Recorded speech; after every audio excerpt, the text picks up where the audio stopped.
Hello friends, welcome to the GS foundation. This is S K Ravi. आज के session में हम लोग करने वाले हैं साइंस की क्लास, और आज के साइंस की क्लास में फुल एक्सप्लेनेशन मिलने वाला है। सभी साथियों से मेरा अनुरोध रहेगा कि आप इस सेशन को पूरा देखिएगा, लाइक कर दीजिएगा, शेयर कर दीजिएगा और चैनल को सब्सक्राइब कर लीजिएगा। तो चलिए बिना देरी किए हुए स्टार्ट करते हैं आज के सेशन की। सेशन का पहला सवाल आपके स्क्रीन पर है। जीव विज्ञान शब्द का प्रयोग सर्वप्रथम किसने किया था? जीव विज्ञान शब्द का प्रयोग सर्वप्रथम किसने किया था? सही आंसर हो जाएगा लेमार्क, जो कि फ्रांस के रहने वाले थे, और ट्रेविनेरस, जो जर्मनी के रहने वाले थे। जीव विज्ञान शब्द का प्रयोग सर्वप्रथम लेमार्क और ट्रेविनेरस नामक दो वैज्ञानिकों ने किया था। कब किया था? 1801 ईस्वी में किया था। नेक्स्ट क्वेश्चन हमारा है, एपीकल्चर में किसका अध्ययन किया जाता है? एपीकल्चर में किसका अध्ययन किया जाता है? आंसर इज द मधुमक्खी का।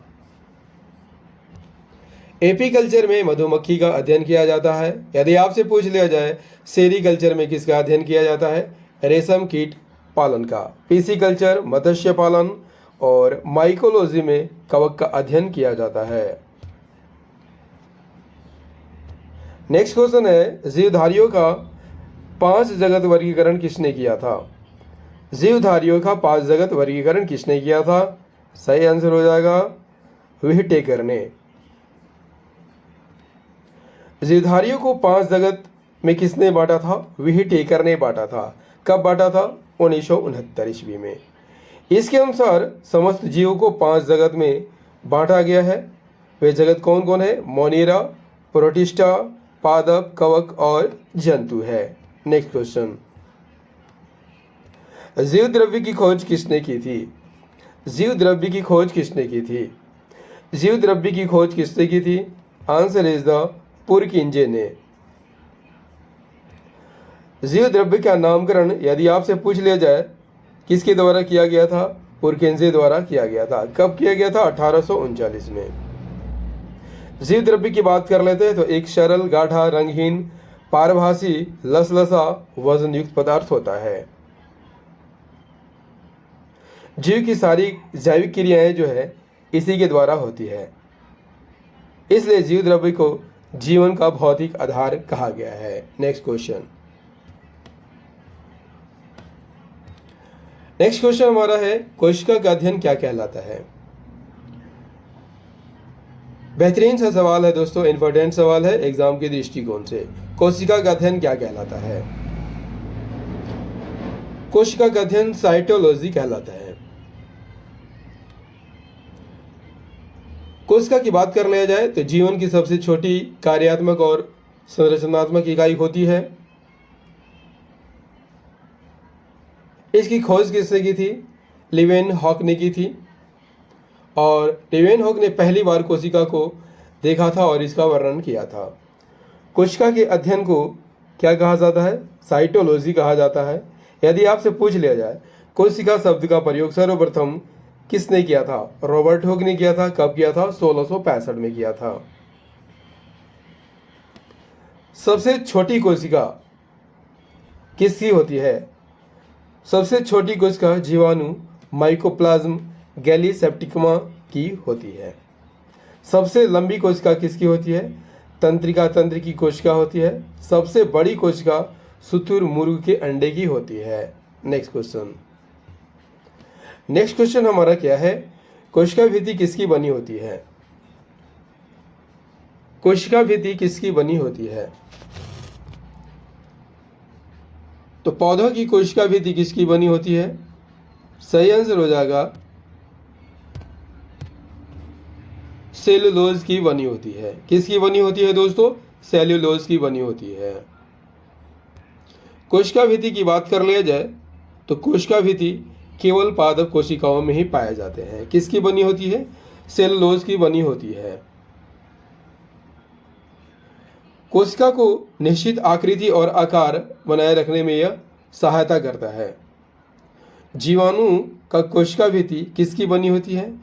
पेप्टिडोग्लाइकेन का बना होता है। नेक्स्ट क्वेश्चन, तारककाय यानी सेंट्रोसोम की खोज किसने की थी? बेहतरीन सवाल है दोस्तों, इंपॉर्टेंट सवाल रहेगा आपके एग्जाम के दृष्टिकोण से। तारककाय यानी सेंट्रोसोम की खोज किसने की थी? सही आंसर हो जाएगा वॉवेरी ने की थी।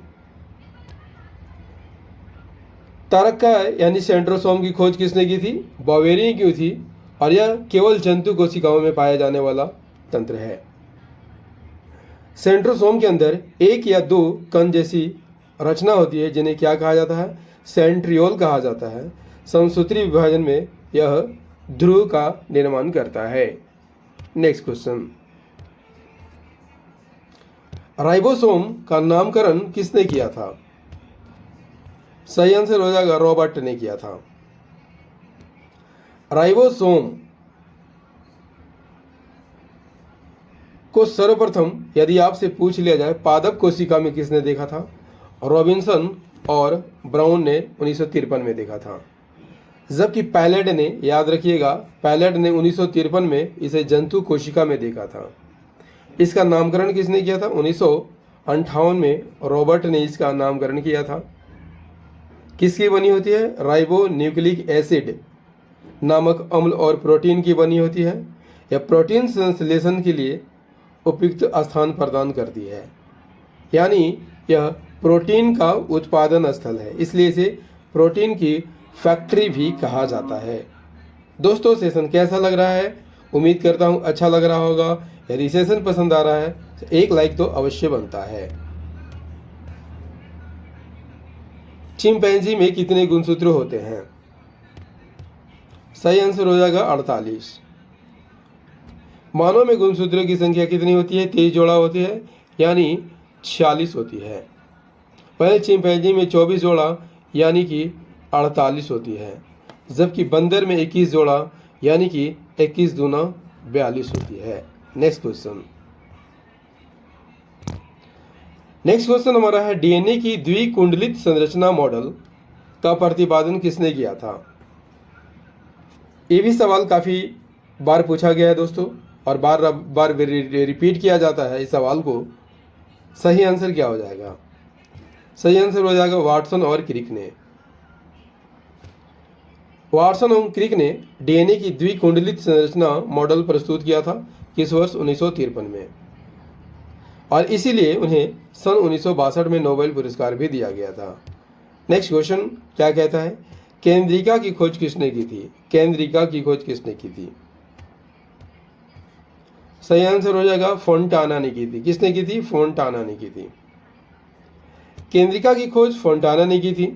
क्रोमोसोम की खोज किसने की थी? हॉप मिस्चर ने की थी। एंडोप्लाज्मिक रेटिकुलम यानी अंतः प्रद्रव्य जालिका की खोज किसने की थी? पोर्टर ने की थी। लाइसोसोम की खोज किसने की थी? डी डुवे ने की थी। कोशिकाओं में अर्धसूत्री विभाजन को मियोसिस नाम किसने दिया था? सही आंसर हो जाएगा फार्मर तथा मूरे ने। फार्मर तथा मूरे ने कोशिकाओं में अर्धसूत्री विभाजन को क्या नाम दिया था? मियोसिस नाम दिया था। लेकिन अर्धसूत्री विभाजन की खोज सबसे पहले किसने की थी? बीजमैन ने की थी। किसने की थी? बीजमैन ने की थी। लेकिन विस्तृत अध्ययन की बात कर लिया जाए तो विस्तृत अध्ययन करने वाले वैज्ञानिक कौन थे? स्ट्रासबर्गर ने विस्तृत अध्ययन किया था 1888 में, और यह विभाजन मात्र जनन कोशिकाओं में पाया जाता है। आनुवंशिकता के बारे में सर्वप्रथम जानकारी किसने दी थी? आनुवंशिकता के बारे में सर्वप्रथम जानकारी किसने दी थी? सही आंसर हो जाएगा ग्रेगर जॉन मेंडल ने।